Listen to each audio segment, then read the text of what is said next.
Welcome to Beyond the Text and our special series From Academy to Arena. Join me as we explore how political ideas collide with real-world political battles. Each episode unravels the complexities of translating theory into impactful change. Get ready for a captivating journey into the pulse of political thought. This is Beyond the Text, where ideas come to life. Popular protest and religion in 19th century Cornwall. When I go is a matter for me, the weather, God, and no bugger else. The semantic field identified here is one of agency, nature, and faith, whilst at the same time a heartfelt rebellion against external authority.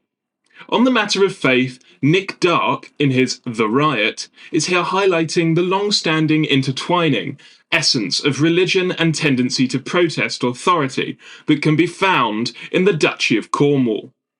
The debate amongst historians, however, is one of an embedded trend in historiography: idealism versus materialism. E.P. Thompson had argued in his The Making of the English Working Class that underlying his cultural Marxism there remained an ultimately materialist account of class formation, which took up the traditional narrative that the class-based dialectic was the main means of identification and protest against established authority. However, this has been challenged since by idealist accounts that viewed class as just one identity among many. The class dynamic seems to be one that is absent in Cornwall. However, much one tries to draw the correlation to the Chartist and trade union movements. Instead, there is a turn to an idealistic notion of religious practices involved in the social construction, implying the rurality of Cornwall and its place in space is reiterated by its commitment to religious ideals of the Methodist dissident faith. Religion as a vehicle for idealistic protest in the 19th century is an important case in point to take stock of the idealist political and metaphysical persuasion of Cornwall we see today in overwhelming support for the Brexit vote in the referendum, not necessarily along class lines, but along one of identity and ideals. The first source I will use to conduct my research into religion and its inherent nature in 19th century Cornish popular protest is the play The Riot. Being a Cornishman himself, Dark uses no homogenising West Country accent, but instead a Cornish dialect. This point both reiterates the post-structural argument that homogenising forces are at work to constrain the power of independence within structural bounds that have been crudely created for regions, whilst at the same time proving the legitimacy of this source as one of great calibre, due to the author's in-depth experience of Cornish cultural heritage. In this play, Dark portrays the build-up to the 1896 riot at Newlyn Port between Yorkies and the local Methodist Cornish community, who are devout Sabbatarians. In fact, at the beginning of the play, the author goes to great lengths to highlight the extent of dissident faith in Cornwall in lead-up to the protest. In discussion between two characters, Tack and Billy, they reference primitive Methodists, Wesleyans, and then finally Bible Christians, in comedic acknowledgement of a comrade who had been kicked out of each representative church but one for violence. This already begins to show the aggravation inherent in Cornish members of the Methodist movement, foreshadowing conflict and tension to come. But at the same time, what it reinforces is the fact that 65% of the church-going population in Cornwall were Methodist, proving 19th century Cornwall to be dissident in its faith, and what's more, and will be seen, dissident to authority, as the play goes on to show. The play is interspersed with hymns such as God Save Our Native Land, and scenes repeatedly referencing the location of the Ebenezer Chapel in Newlyn. This chapel has now been converted to the Centenary Methodist Church on the same grounds as the former, highlighting the centrality of faith to those of the fishing port, both in the 19th century and still lingering today. I have been lucky enough to see this church first-hand on a visit to Penzance, Newlyn and Mousehole. The faith of primitive Methodism had existed for a fair duration before the events of 1896. From personal research that I carried out with the West Cornwall Methodist Circuit, Elizabeth Eddy kindly produced a detailed record of the primitive Methodists in Newlyn for me on request, which I shall attach in the appendix. She writes that the Newlyn Prims built their own chapel on Bow Street and named it Ebenezer. For a small town and fishing port, this was a major achievement and statement of regional authority. Faith rooted and built by the locals in the locale. In fact, she pens that by the late 19th century the congregation was getting too large, implying that once again intrinsic nature of the faith within the region. When I visited Newlyn, I saw both Methodist churches that now stand in Newlyn town, and have attached the pictures in the appendix. To see so much architecture defining the essence of the fishing port seems to reiterate the point that even now the traditions of Methodism are held in high esteem. This includes inducing men to provide decently and comfortably for their families, as Eddy writes, by implication maintaining the line that Methodism and finances are both vital importance in the Cornish region. The notion of maintaining the Sabbath was both one driven by faith and by economics. As it reports in the Cornishman of Penzance, in order to keep the fish prices high for the start of the week, but at the same time to abstain from work on one day of the week as dedicated in Scripture. Yet these merge together under the vehicle of Methodism to create an idealist notion of a buttress to Cornish naturalism, in the face of encroaching laws and rules from up-country. The protagonist of the play The Riot is named Thomas Bolitho, most likely based off of the Methodist Bolitho family of Cornwall, who were bankers, business owners, and philanthropists. According to the great Cornish families, the family referred to as the merchant princes due to their economic liquidity that they could invest. In terms of their industry, they had a finger in every money-making pie in Cornwall. This means that from fish to tin, from banking to ship owning, the Bolithos were the patriarchs of industry. Just like the family themselves, Bolitho in the play is the epitome of Cornish identity and regional fervour, respecting the beliefs of fishermen and observing the Sabbath. When it is believed that he turned against his people during the riot itself, he is sentenced to execution, whilst upon the gallows he makes a prophetic exaltation that encapsulates the mantra of the time and the idealism of a rural region. I did everything for the sake of the port and its people, highlighting the importance of the region to him in the face of encroaching big business from elsewhere, going on to say, bollocks to the 1900s. A Times Review went on to say that this display of passion in Dark's play was realisation of what the journalist described as a fin de siècle angst, a fear of the rapid change the world was facing at the end of the 19th century, particularly for small regions that could be left behind or enveloped within a larger programme. Subsequently, the Newlyn fishermen were making an idealistic protest alongside their local counterparts, not on a material class basis, highlighted by Bolitho, wealth and standing, but on a basis that the ideal of the local recognised on a greater stage needed to be supported.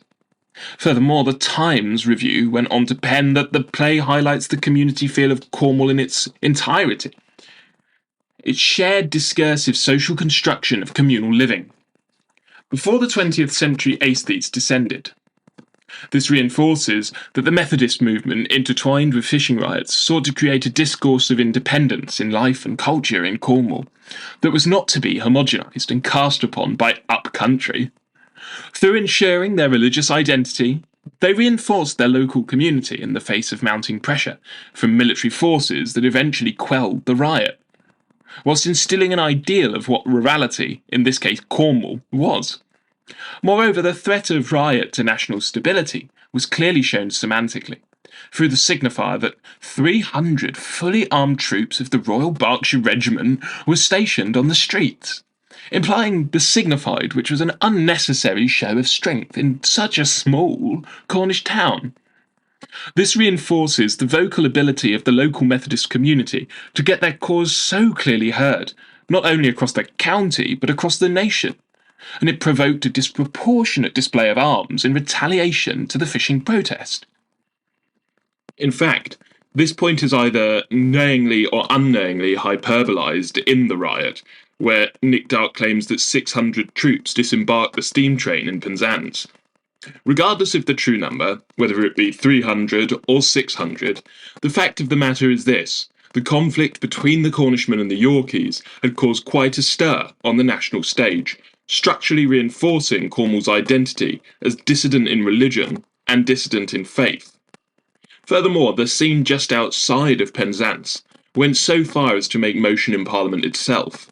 In Hansard, it records that the member for Lowestoft, Sir Harry Foster, raised concerns about his constituents' assailants, who had boarded ships from the dockside and caused bodily harm, but were discharged by the judge without punishment.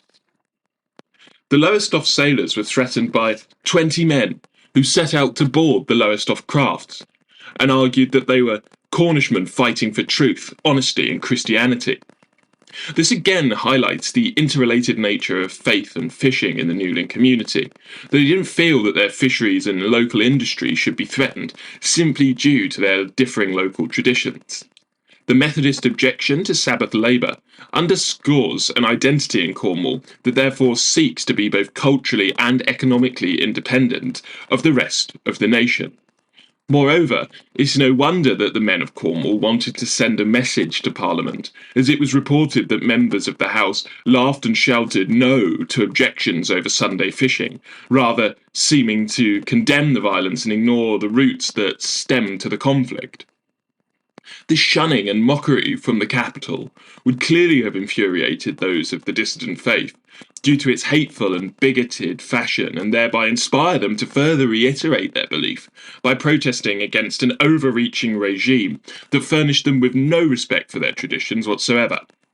The crux of the anger of the local fishermen is shown when Borlaz exults, "Penzance is boiling with wrath," after seeing the feud first-hand between the trawlers of Lowestoft and the Newlyn seamen. However, once again in Parliament, Mr MacArthur, the MP for St Austell, exclaimed that of all men, the Cornishmen were the most peace-loving, thereby denying any underlying violent tendencies. This is reinforced by the Methodist tendency towards self-discipline and patience in the face of suffering, posing that the message of John Wesley was one of faith and harmony rather than one of confrontation. Yet, it also reiterated the independence of the structures of traditional Cornish society, according to Luca, alongside entrepreneurial spirit. This in turn then, although with the underlying message of peace, gives justification for the confrontation of the locale with encroaching externalism from the up-country. Therefore, the Methodist ideal of a Cornwall past and future is realised by the fishermen of the riot, in the sense that they mesh together independent culture and economic ambition, giving them an all-encompassing ideal to strive after. Some have argued that after the dissolution of the pilgrimage to Enlightenment ideas of Cartesian duality, with the consensus being broken down, there are once again investigations into which knowledge is a product of our embodied indwelling of the everyday world, as the phenomenologists suggest, and there is a corporeal solidarity among people. The solidarity is suggested to be across the traditional material class boundaries raised by E.P. Thompson, as aforementioned, and thereby Methodism in Cornwall demonstrates a complex local geography of belief and religious practice. Moreover, the poignancy of Methodist faith in opposition to broader Anglicanism that was felt to have left the region of Cornwall behind can be seen when Bolito exclaims that the Yorkies are out there now, fishing, desecrating the Sabbath. Not only does this show Methodism spanning across class boundaries, with Bolito being the clear middle class in the text, but it also highlights how the dissenting faith spread across the county. It was so ingrained that in Newlyn alone, according to the 1851 religious census, there were, on average, over 12 months, 500 afternoon attendees and 450 evening attendees. This raises the point of what a strong force Methodism was in the local community, and it continued to be so, with 474 members of the Newlyn East Methodist Church registered in 1890, only 6 years before the riot took place. There was also a clear link between the establishment of the Wesleyan tradition in Newlyn and the industry that the port was focused around. One man told a member of the church that he was pleased to see the Methodists established in the seaside town, since the faith and community it brought meant that he had no need now to be at the expense of paying men to watch my fish. This statement goes right to the heart of the argument that Methodism was not only a faith, but a sense of community that was a vehicle for the cohesive identity of the rural land of Cornwall. This ideal is entrenched by the expression of Sabbatarianism, an anger at encroaching business and affairs from up country.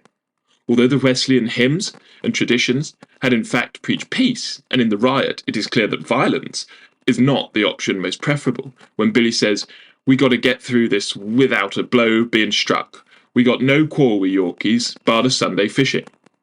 This implies that, however palpable the irritation at the exploitation of the Cornish fishing waters on Sundays by Lowestoft men, is the act of violence and not what is deemed morally right by the Cornish themselves. It was merely the crux of the anxiety they felt in the face of a rapidly growing industry and ignorance of tradition. Yet the rioters were recorded as saying that they would return with St Ives men, a retaliatory threat to the increased military presence of the royal barks, who had been stationed on the harbour side under Major Mazard, alongside local constabulary detachments. The hypertrophy in armed presence both highlighted the importance of the threat on the national stage, even after the riot was quelled on the 21st of May, and serves a heightened tension between central authority at Westminster and the local autonomy of the Newlyn fishing industry. Semantically, it feels here that the victory was one of Newlyn. They had their name and quest for regional power in the headlines, even though the Sunderland Echo, being the opposition's favourite when it comes to the Yorkies, states that the Lowestoft fishermen and their company's owners regarded it as a complete victory on their part. However, for all the patronising cries of victory from the East Countrymen, it is clear that this cry of identity politics from Curnow was more deep-rooted than one may assume. In 1885, 11 years prior to the aforementioned riot at Newlyn, what has been coined half a riot took place. Both the articles "Shall East Countrymen Fish on Sunday" and also "Notes from Penzance" can be cross-referenced to analyse the culmination of anti-industrial growth sentiment that had been bubbling under the surface in 1885. First of all, the imminent nature of the riot suggests that the messages that had been ringing round the town had been the formulation of a plan to mitigate the Lowestoft men's incursion. Further, that both articles hasten to add that men from Mousehole, an outlying village not far from Newlyn, had come to join the rebellion at the seaport. This reinforces the rural communal identity that some such as Lation and others have highlighted in their work on the formation of an identity in the face of encroaching urban and forced change. Furthermore, both papers emphasise the idealist vision of not working on the Sabbath, both for religious and economic values, 2 days rest and clearing the market, and also not in the habit of fishing on the Sabbath, so that the Tuesday market isn't spoiled. However, both papers do also appear to raise a more material class question as well in the face of Cornish idealism. One of them talks about the shared investment that all fishermen make in Newlyn, regardless of their hometown, that the East Countrymen spent £100 towards a new pier. Moreover, another material element is the poverty and hardship that the fishermen face over winter, and how a constant supply of fish to the market may mean that this could be avoided. In the former, the material class dimension is an attempt to show solidarity across the industry from East to West countrymen, an act of appeasing through investment in the region. But it is arguable that this is the very dynamic of the problem. The Cornish do not want to be reliant on the rest of the country. They want their own identity in the face of the encroaching capitalism from the central authority of England. In the latter, the dynamic is different. In the Notes from Penzance, possibly because it is a home paper being published in Truro itself under the Royal Cornwall Gazette, it poses a materialist question, but with sympathy solely to the fishermen of Cornwall. So there is a class dialectic at play, but still within the bounds of a more idealistic vision of supporting a local community. It implies that the fishermen may be better off breaking their tradition and working the full week, but not simply to fall in line with the rest of the industry, but to support the local workers and community through times of hardship. Unlike the former, it is not trying to appease, but trying to enable the community. This dilemma, emerging in declining industry, is one that is picked up in the riot when Israel exclaims, "I've been Levant mine, There's no work there. Gordon's been Camborne, tried wheel busy. Ding dong, Dulcove. There's men laid off all over the county. With industry at death's door all around, it is no wonder that fishermen fought with fervour to maintain their tradition. An unmitigated laissez-faire capitalism was wreaking havoc across the Duchy. This, then, is a perfect segue into the plight of the tin miners in relation to popular protest and religion.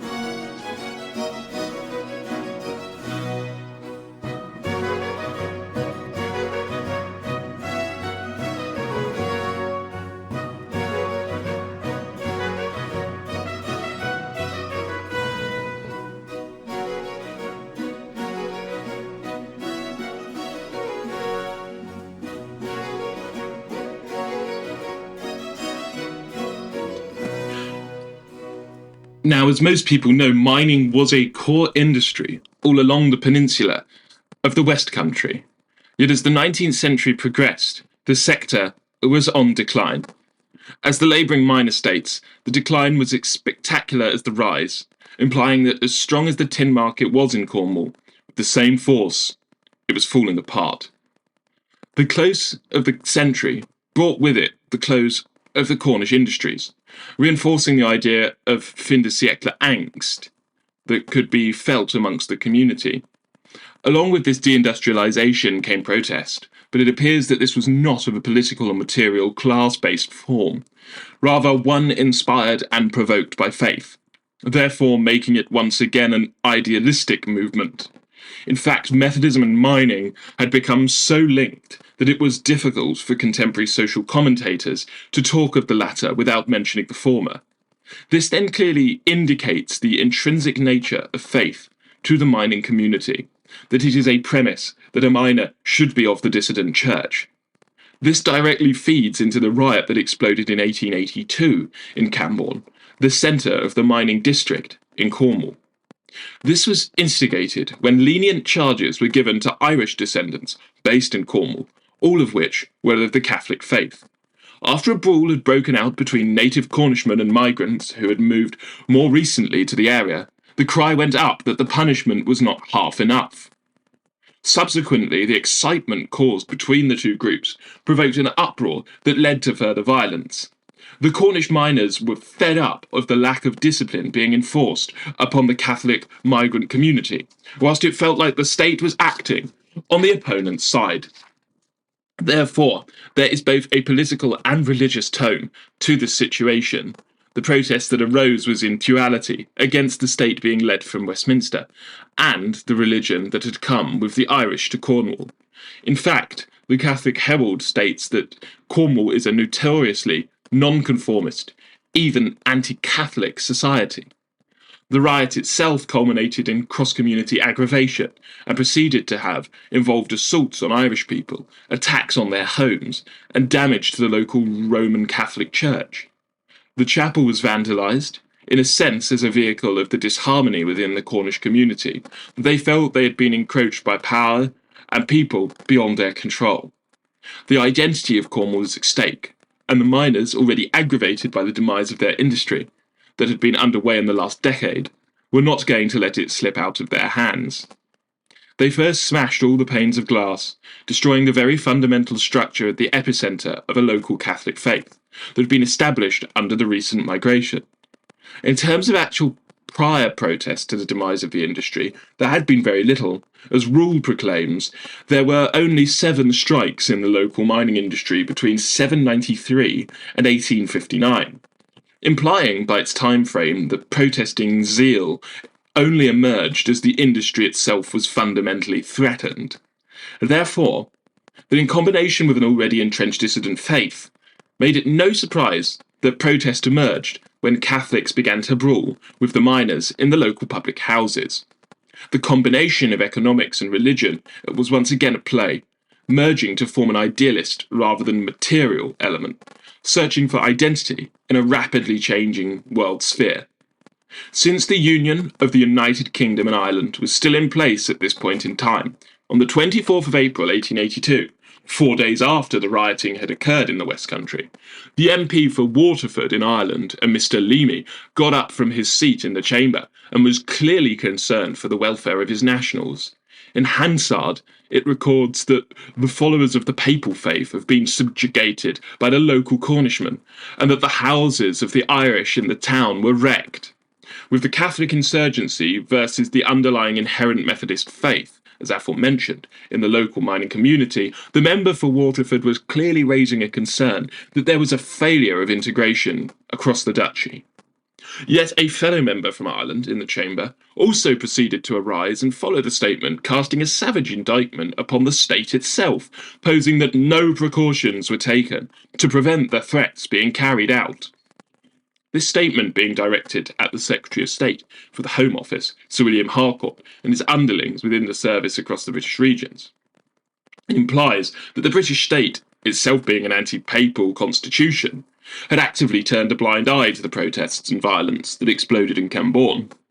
What is ironic here is it appears there is a contradiction between the Irish nationalists representing themselves in the chamber, who are protesting against the state via the Home Office, and also the Cornishmen, who are arguing against the state via the local magistrates, and then taking to the streets. Both of these cases can be seen to be an idealistic movement for the security of residents' faith and practice, in a world that is actively encroaching upon their liberty and identity. It also reinforces the lack of any united material struggle, as in essence both have a common aggravator, the state itself, and no class dialectic seems to have formed across the cultural barriers to unite them in the face of what can be observed as a common oppressor. As it states in the archives of the Tolpuddle Martyrs, Cornish Methodism was a breeding ground for liberal politics throughout the 19th century, but it had struggled when it came to the traditional Marxian interpretation of the class dialectic, with trade unions as socialism more broadly. This alludes to the fact that the Methodist faith had managed to slide into the regional culture and influence their way of life, and the means of protest about a way of life before radical politics, such as the Chartists and trade unions, had managed to in the mid-19th century. As a matter of fact, at the close of the 1800s, Beatrice and Sidney Webb claimed that in Cornwall as a whole, there were only 600 trade unionists out of a workforce of some 125,000. This then exemplifies where there was not the cross-faith solidarity and the material dialectic to build a class consciousness. The roots of the structure were not there to lead down that path, but what was in place was an idealistic vision of Cornwall, through the teaching of John Wesley, a synthesis of faith and economics that had burrowed itself into the very culture of the peninsula. Again, this was serving to undermine E.P. Thompson's work in the making of the English working class, which posed that agency was only operative within class parameters, and thereby people who were together anchored to an economic context. Although there are clearly materialist elements to the protest dynamic, religious idealism as a vehicle of identity appears to dominate. William Lovett, having been born in Cornwall, is a good example of the more material element of protest with his People's Charter, but the Chartist campaign struggles in the county.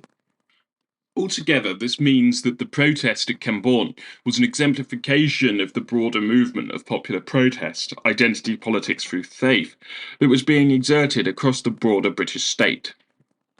The mob proceeded to the house of Major Pike, again reinforcing the notion that the protest at play here was being directed against the representative of central authority, for the Major was the head of the local battalion of the Duke of Cornwall Volunteers.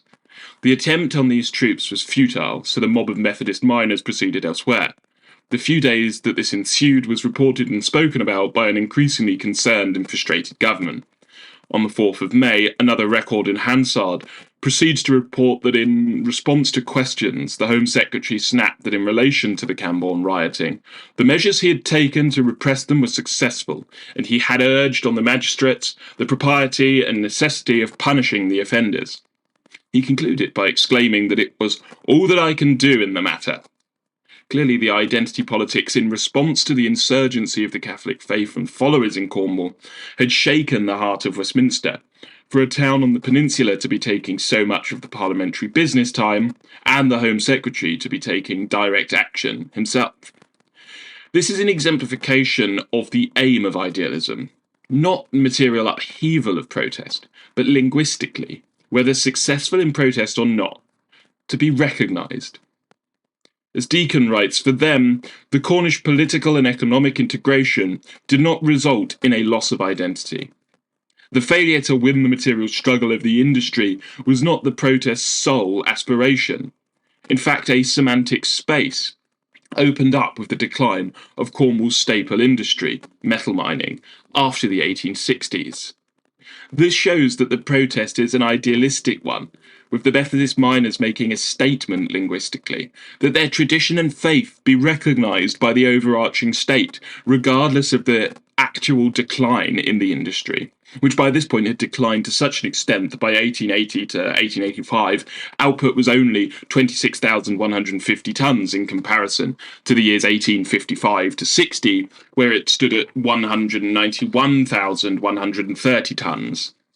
The industry around the miners was clearly collapsing, but the Wesleyan thought rooted into the tradition of Cornwall since his 32 visits up until 1791, made sure that faith was the vehicle of an idealist protest that secured the area's identity.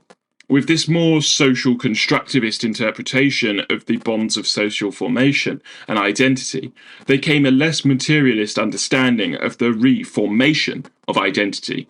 In fact, it was being realised that memories and imaginations of the past are as important as shared experiences of the present.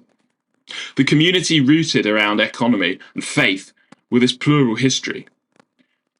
Because of this, the fact that the mob from Camborne conducted themselves shockingly at Cook's Kitchen mine, maltreating an Irish worker who was mining at the time, is a violent act emulating a vision of history that was slipping away. A history of the Cornish mines dug by Cornish miners, the strength of the industry on global markets being by the by, the unifying history of the locals being a romantic vision of tradition and shared history of the mines. The Irish Catholic influx proceeded to threaten the stability of a linear narrative of the past, regardless of the industrial realities of the present. Beating this labourer was an act of identity politics at play, in raw distinction to material class-based politics. In Marxian terms, this fellow should be the miner's comrade, but the miners from Cornwall were commonly known as part of the Black Leg. Since the 1860s, the unemployed Cornish miners were recruited as strikebreakers. Since there was no shame for the Cornishman, he had no thorough sense of material dialectic between the workers of England and their plight. His concern was with his history and its formation of his present self and locale. Therefore, he could be sent to Northumberland, to Cumbria, etc., whilst feeling nothing on his conscience. Arguably, this was instigated by tributing combined with Methodism, which siphoned off potential allegiance, a process that was individualistic and similar to a chartering format, involving competitive and individual wage bargaining between groups of miners. This, in combination with the Methodism that came to Cornwall early and established itself before political radicalism, was a catalyst for an earlier riot. In 1873, with the lack of unionisation at Tincroft mine, some of the miners went out on strike whilst others laboured. Whilst abstaining from their work, they heard of a lady named Eliza Bennet, who had been, to their mind, unjustly remanded by the constabulary. Their idleness and irritation due to not being at work led them to aggravation, seeing the police force once again as encroaching on the local community, post-structurally, a power dynamic clearly exerting its unconscionable control over the region. It was posed that the charges set against Bennet had been trumped up, and when a brawl broke out in the street of Camborne between the Borden brothers and a constable, the miners were also remanded. This was simply serving to catalyse anger, lingering under the surface, that the state was using excessive force over a region that had an autonomous history, that these miners saw as being a shared one amongst them as agents within the region. Outside the courtroom, when the hearing of the brothers' assault on a police officer was held, the miners had armed themselves with sticks and stones, were freely thrown. Regardless of the power dynamic, the miners had rejected the authority of the courts, violently expressing their opinion against it, alluding to the fact that constructively, the state's power was no longer in place, as the peninsula had rejected it. The very legal force of the land was being disregarded in what was seen as a crusade against the impinging up-country. Since Methodism had come to Cornwall early and established antecedent to political radicalism, it provided what Rule termed competitive opposition to class politics. Therefore, in turn, this shift to opposition to the arbiters of state power and legitimacy was one of an idealistic grounding, through the sense of community that the Methodist faith and local industry had entrenched. The outcome of the riot in 1873 was that of a military response, with Major McCausland's two 11th-Foot companies being billeted to different parts of Camborne, along with the forced closure of the public houses by 5 p.m. Here the arm of the state can truly be felt, in regulation via military presence and enforced curfew. But on the flip side to this, it shows the heightened sense of identity that culminated from the miners' protest, that the state saw it necessary to enforce such strict measures to quell this rebellious zeitgeist that had arisen along the peninsula. In fact, in response to the soldiery presence, immense crowds had assembled in the streets, but due to their peaceful nature, the military were able to do nothing to mitigate their action. This then underscores the identity politics and idealistic vision enshrined by the community, that they are not afraid to speak their mind, even under such severe suppression. It is their town and their culture, and they will not be moved.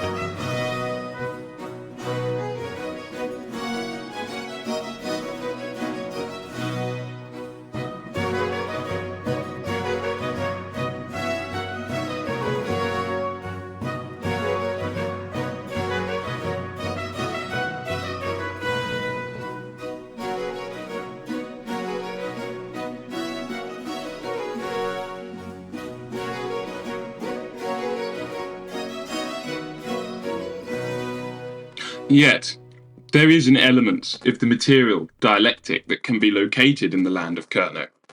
E.B. Thompson actually saw the growth of Methodism as a catalyst for the trade union movement, that it inspired the workers to no longer feel constrained by the state of affairs at current. Truro became a hub for socialism, for example, with an intellectual class that felt disenchanted. The Marxist Social Democratic Federation set up a branch in the Cornish capital under the leadership of Charles Robert Vincent in 1894. This then shows that the class-based forms of protest were beginning to take root by the turn of the century, but were mere fledglings in comparison to the idealistic protests of faith that had occurred prior to these new material ones.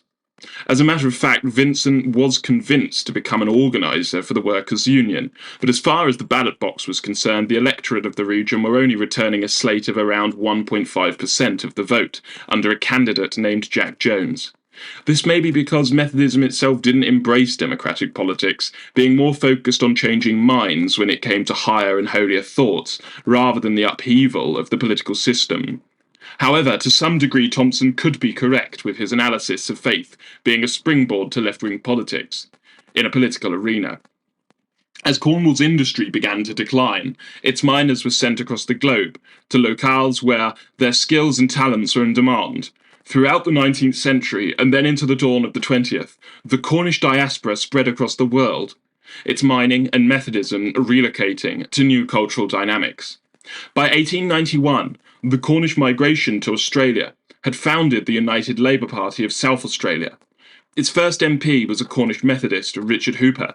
Perhaps without the grounding in the regional locale of the West Country Peninsula with its community tradition, its local economy and sense of identity, the idealistic vision of protest had dissolved, giving way to one of a new dialectic, a material one that showed that workers around the world had to unite in their struggle for representation. Therefore, although protest in Cornwall was very much grounded in idealism, the global Cornish community was one that was more class-based in its nature.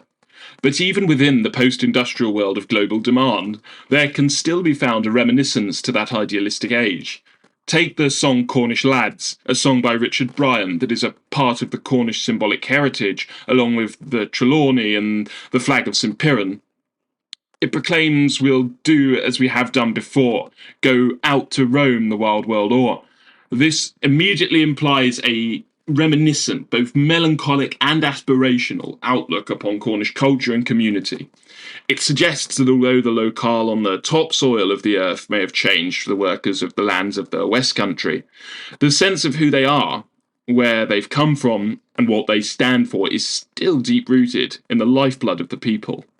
It makes one come to the belief that even when the fish and tin are gone, the Cornish lads will always be proud of and not cow down to anyone who tries to threaten their identity and ideal. Returning to where we began, in the riot, one of the characters, Israel, proclaims, "Me and the boys have booked a passage to Africa." These Cornishmen are proud of their heritage, but in the face of a state and system that has failed them, will scour the world to find their calling and support their people back home. Will send your money back. Even when the industry dies, the ideal stays alive. Popular protest throughout the 19th century in Cornwall has clearly been seen to be provocative and prevalent. It was idealist in both a political and metaphysical sense, aiming for a better future in the face of deindustrialisation and its ensuing poverty threat to the Cornish region. This was conducted through the conduit of the Methodist faith, which, as is abundantly clear, was intertwined with the local industry to a great extent. Through fish and tin, this underlying idealist Methodist tendency can be seen to fight against the power of the central state authority of the United Kingdom, whilst at the same time transcending the traditionally analysed class boundaries that would make up a material struggle. Thereby, this ensured regional identity in the face of infringing powers from upcountry, in harmony with post-structurally reinforcing the sense of the local community. This culminated in the ideal of proving and entrenching the identity of what Cornwall was and should be. Perhaps we can still see this in action today, that although political radicalism has been mitigated by the earlier grounding of Methodism, there is still a search for identity today with the Brexit vote in the region. This is therefore why it is an important area of research, in the sense that the prior materialist method of analysing a society in its protest should be superseded for a more idealistic method of critical analysis. This is not to say that the material does not exist, as can be seen with the rumblings of trade union movements and socialists at the dawn of the 20th century, and in particular those miners from the peninsula who ventured abroad. However, it appears that the idealist cause was far more prevalent in popular protest, spurred on by the dissident faith to create a dissident community. Two of the core themes analysed in Dr. Willett of the University of Exeter's research in the paper Why Did Cornwall Vote for Brexit were that of taking back control and regional identity. The argument I have laid out prior may then give us some insight into why these two aspects of the debate on Europe were so pivotal to the vote overwhelmingly to leave along the peninsula.